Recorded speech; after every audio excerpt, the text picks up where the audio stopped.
जय जिनेंद्र। मैं doctor Gautam Bansali, consultant physician and intensivist, Bombay hospital, Mumbai.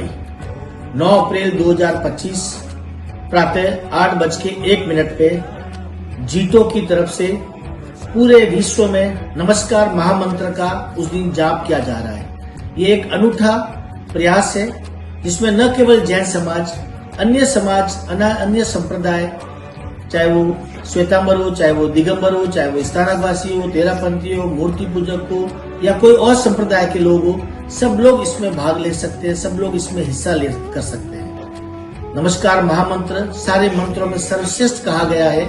इसके कारण है जब भी मैं घर से बाहर निकलता हूँ, हमेशा नमस्कार महामंत्र का जाप करता हूँ। ये एक ऐसा मंत्र है जिसमें विश्व के सारे साधु संतों को प्रणाम किया गया है, सारे साधु संतों की आराधना की गई है, अनंतों को याद किया गया है, सिद्धों को याद किया गया है, आचार्यों को याद किया गया है, उज्जायों को याद किया गया है। इस मंत्र में इतनी शक्ति है कि चाहे कितनी से कितनी बड़ी विपदा आती हो, बड़ा से बड़ा भूकंप आ रहा हो, आंधी तूफान आ रहा हो, संकट का समय चल रहा हो, कई भयंकर फ्लड का समय चल रहा हो, ऐसे में हमारे साधु पुरुष, साधु महात्मा लोग और सामान्य जन श्रावक लोग भी बैठ के जैन नमस्कार महामंत्र का जाप करते हैं और उस जाप का इतना फल है कि बड़ा से बड़ा संकट दूर हो जाता है। क्योंकि मैं खुद मुंबई में कोविड का चीफ रहा हूं और मैंने कोविड के टाइम देखा है कि पूरा विश्व उस वक्त एक अलग ही सिचुएशन से जूझ रहा था। लोग लॉकडाउन में घर के अंदर बैठे थे। मुंबई की लोकल ट्रेन जो कभी बंद नहीं रहती है, 2 साल के लिए, लगभग 2 साल के लिए लोकल ट्रेन बंद थी। ऐसे समय में जब मैं स्वयं हॉस्पिटल निकलता था, आईसीयू में पेशेंट देखने के लिए जाता था, तो मेरी खुद की हालत, एक मनोदशा अलग ही चीज होती थी।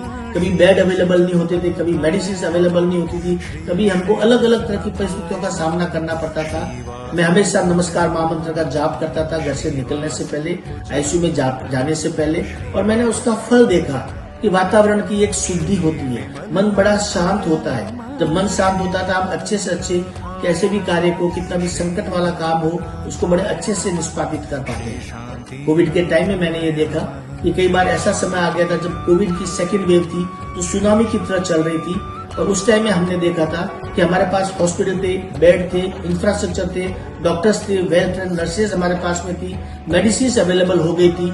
लेकिन एक इस तरह की सुनामी आई थी सेकेंड वेव के अंदर, हम चाहकर के मरीजों को बचाने में उनकी मदद नहीं कर पा रहे थे, उनको बचा नहीं पा रहे थे, हताश हो रहे थे। ऐसे समय में जब मैं स्वयं बैठ करके नमस्कार महामंत्र का जाप करता था और मैंने देखा है कि किस तरह से उसका फल मिलता था, किस तरह से मरीजों में जान फूकी जाती थी।